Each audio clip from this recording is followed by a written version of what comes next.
దేవుని పరిశుద్ధ నామానికి స్తోత్రాలు. ఈ రోజున మీకా గ్రంథము 2వ అధ్యాయము. ఈ అధ్యాయములో 13 వచనాలున్నాయి. మొదటి వచనం, మంచముల మీద పరుండి మోసపు క్రియలు యోచించుచు దుష్కార్యములు చేయువారికి శ్రమ. అలాగు చేయుట వారి స్వాధీనములోనున్నది గనుక వారు ప్రొద్దు పొడవగానే చేయుదురు. రెండవ వచనం, వారు భూములు ఆశించి పట్టుకొందురు, ఇండ్లు ఆశించి ఆక్రమించుకొందురు. ఒక మనిషిని వాని కుటుంబమును, ఇంటివానిని వాని స్వాస్థ్యమును అన్యాయముగా ఆక్రమింతురు. మూడవ వచనం, కాబట్టి యెహోవా సెలవిచ్చినదేమనగా, గొప్ప అపాయకాలము వచ్చుచున్నది.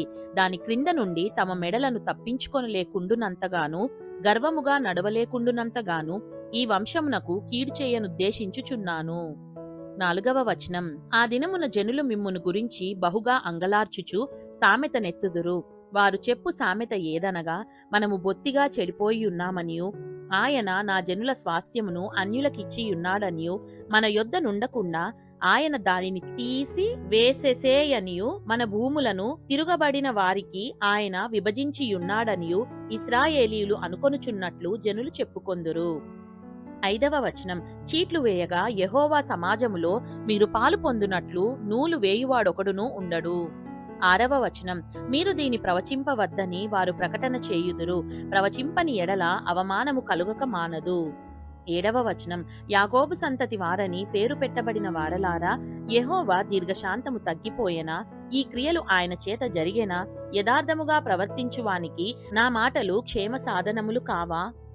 ఎనిమిదవ వచనం, ఇప్పుడే గదా నా జనులు శత్రువులైరి, నిర్భయముగా సంచరించు వారిని చూచి వారు కట్టు పంచెలను మాత్రము విడిచి వారిపై వస్త్రములను లాగుకొందురు.